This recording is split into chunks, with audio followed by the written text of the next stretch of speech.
Hey everyone, and welcome to another video. I have to be really quick because it's 5:30 and I'm literally going to be going to bed and my sister's going to be waking up and it's going to be chaos. But I just finished listening to this book, The River is Waiting by Wally Lamb, and I wanted to review it while it's fresh in my mind. So I ordered Book of the Month last month and I canceled it for this month, June, but for some reason, even though I canceled it, they still let me have my June pick, which was an audiobook. I didn't like any of the hardbacks available, and this was the only one they didn't have a hardback of this book.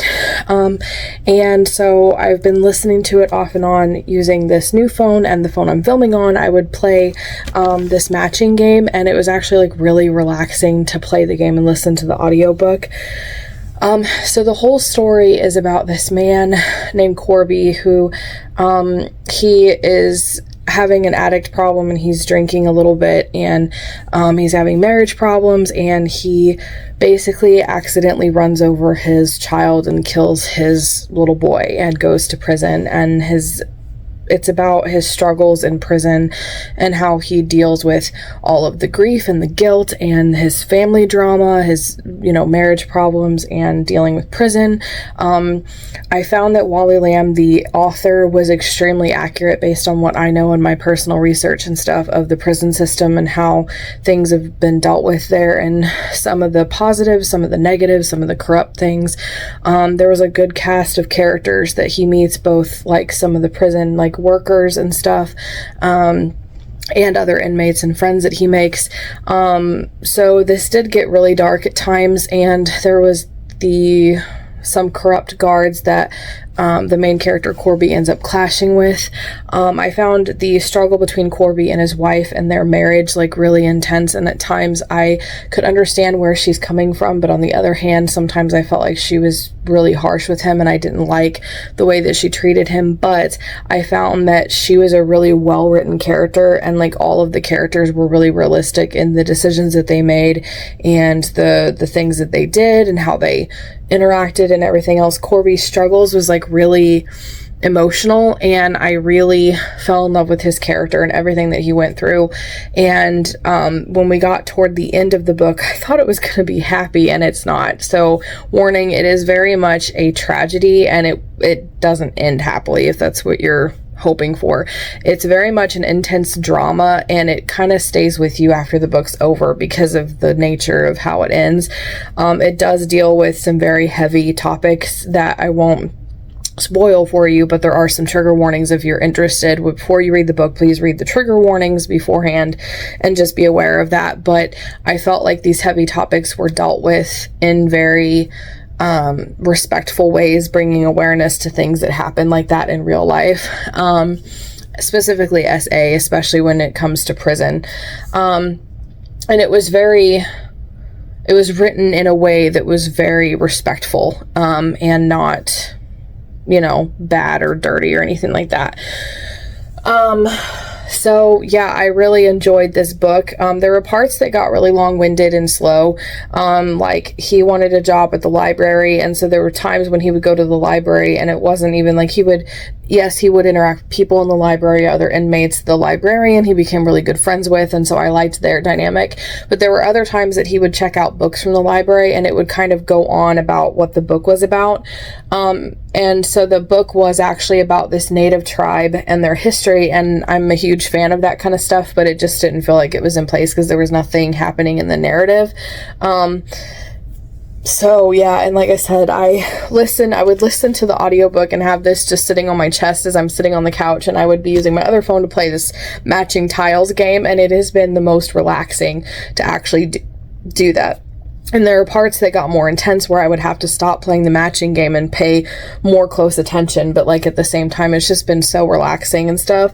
So honestly, for me, this has been 4.5 stars. I would say it would have been a 5-star read, but the sum of the parts did get a little long-winded, but it was very emotional, very tragic, very sad, it sticks with you, and it's just a really good story about this man and his struggles, and I'm kind of disappointed in the ending. Like, the ending was satisfying, it was just so sad. I had hopes that it would go a different direction than it did, and you really just root for Corby and for him to overcome everything that he's gone through and all of the struggles in his life. And in that sense, the ending was kind of disappointing, but again, it ended the way that I feel like the book needed to, and it did come to a satisfying conclusion with loose ends tied up and, you know, everything kind of settled together.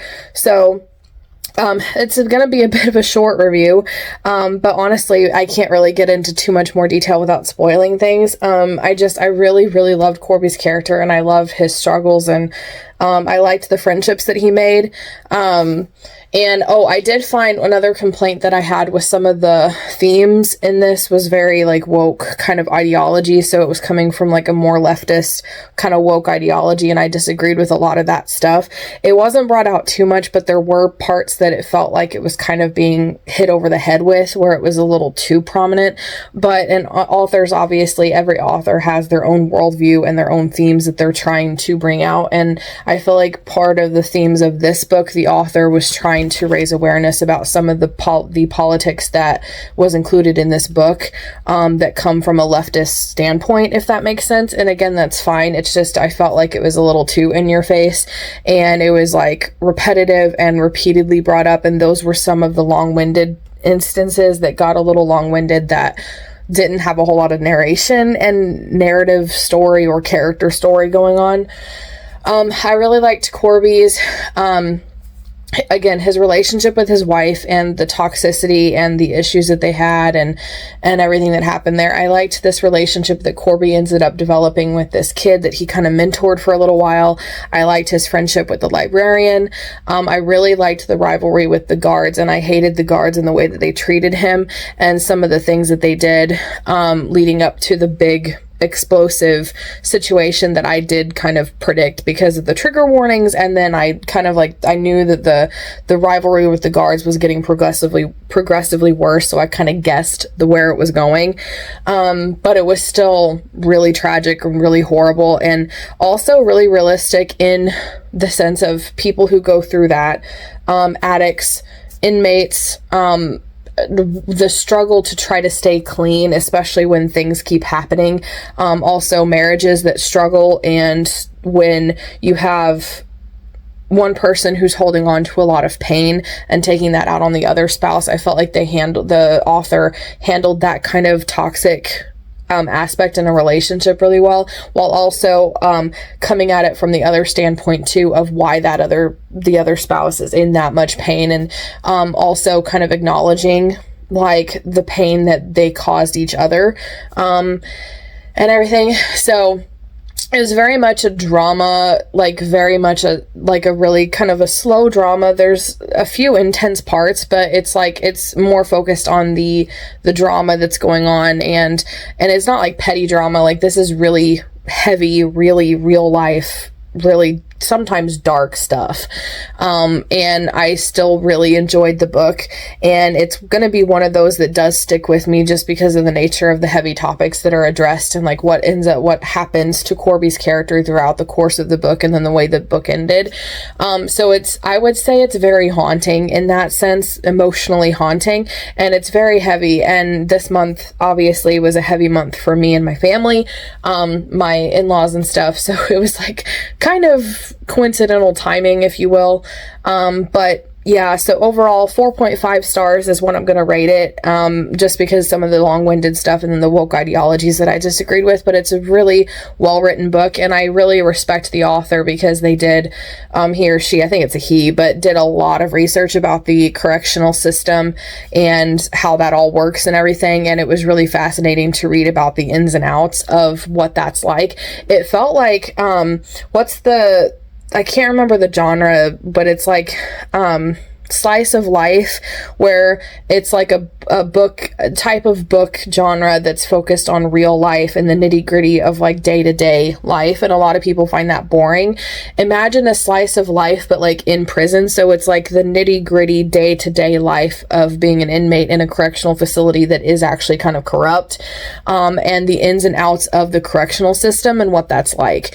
I love the show Prison Break, and that one's more of like a action-packed kind of one because they're trying to escape, so there's a lot of scheming and planning and things. This one was more about the life of what it's actually like inside, and it dealt with a lot of different topics. The SA, the addict stuff and alcoholism, and the AA meetings and stuff like that was just the main kind of heavy topics. It deals a lot with grief as well, so those are just the top heavy topics, but there's a lot more that it deals with as you read the book and follow along. So like I said, if you ever do read this book, just be warned. Read the trigger warnings and determine for yourself whether it's something that you feel comfortable with or not. And like I said, 4.5 stars for me. I really did enjoy this book. And I'm actually kind of glad I accidentally got it. Like I said, I canceled my Book of the Month subscription, and I didn't like any of the hardback choices, so I was scrolling through the audiobook choices for this month, and I saw this one, and I'd clicked it before I got canceled, and that's when I canceled it, and somehow still ended up with it. And I was able to listen to the whole thing. So I did want to shout out the narrator of the audiobook. I love his actor. He is an actor. I don't know his name. I'll pop it up on the screen and if I can remember, but he did a fantastic job with the narration. The writing was also very emotional, but the narration actually added to that. There were several times I teared up, especially at the end. I almost cried. He did all of the character voices really well, even the female characters. And I feel like, because I wasn't following along with the book like I normally do when I'm listening to audiobooks, and I was able to comprehend everything, which I have trouble with when I'm listening without reading, but I was also able to tell the characters apart when they were speaking in conversation, and I loved listening to the narrator's voice. He did a fantastic job. So the audiobook, the narration, 5 stars for me. I just wanted to add that in there. Overall, that's my thoughts. 4.5 stars. Have you read this book? If so, let me know what you think in the comments below. In the meantime, if you liked this video, please be sure to give it a like and subscribe for more writing and reading videos every Monday, Wednesday, and Friday. It's so late, I can't talk. And in the meantime, if you liked my review of this book, then check out my review of Queen of Shadows. I actually just reviewed that one, and that one's an epic fantasy. Definitely intense and action-packed and adventurous, but not heavy by any means. It's more of like an adventure to take you away from kind of stuff like this. So yeah, go check that out. You don't want to miss it.